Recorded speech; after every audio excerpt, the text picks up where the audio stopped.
Hey there, thanks for checking out this month's market update. I'm Kristen with Casa Dream Team. Well, we've officially hit that part of summer where walking to the mailbox feels like a workout. Hope you're finding ways to stay cool out there and that your AC is holding up. If not, let me know. I know some great HVAC folks who can help. All right, so let's get into what's happening in the market right now.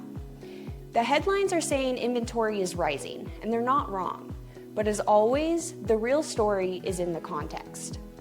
Inventory in the Albuquerque metro area is up 37% compared to this time last year. Sounds like a big shift, right? But zoom out and compare it to June 2019, and we're still short by more than 1,600 homes. That's a 20% deficit from where we were pre-pandemic.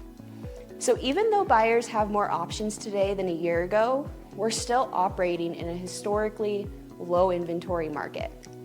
Prices remain stable, and we're seeing modest appreciation both in overall median sale price and median sale price per square foot. So that tells us that homes are continuing to hold their value, and all signs point to that trend continuing, though we may see a bit of modest seasonal softening over the next few months, which happens almost every year. According to the Freddie Mac House Price Index, home values in the Albuquerque metro area reached a new all-time high in May. The index now sits at 279, which basically means that home prices have gone up 179% since the base year of 2000. Now, in the past year alone, prices here have grown by about 3.38%, which is stronger than the national average of 2.23%. And even month to month, we're seeing small, steady increases. So that tells us that real estate is local, and Albuquerque's market is still strong and moving in the right direction. This kind of slow, consistent growth is often a sign of a healthy market. One development that could significantly impact future homebuyers: the Federal Housing Finance Agency is changing the way credit scores are looked at for mortgage approval. Right now, lenders mostly use one old scoring system called FICO. Soon, they'll start using a newer model that factors in more things like on-time rent payments, utility bills, and even consistent cell phone payments. Now, this is a big deal. Why? Because it could open the door to home ownership for those who don't have a strong credit score the old way. This could help first-time buyers, renters, and people who don't rely on credit cards or loans to now qualify for a mortgage. So if you're someone who's been told not yet by a lender or know somebody in that position, this is definitely worth keeping an eye on. Now, here's something most people don't realize.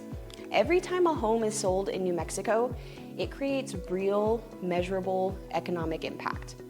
According to the National Association of Realtors, a single home sale in our state generates nearly $114,000 in economic activity and creates 2 new jobs, just with the sale of one house. And that one transaction sets off a snowball effect. So in fact, there can be up to 28 different people or businesses involved in just one sale: realtors, lenders, inspectors, appraisers, contractors, title officers, movers, stagers, cleaners, and more. The buyer might take on new home projects or make big purchases.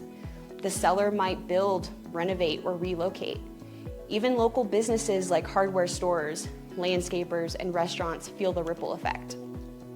Real estate makes up 15.6% of New Mexico's total economy, which means the housing market isn't just a reflection of economic health, it's one of its main drivers.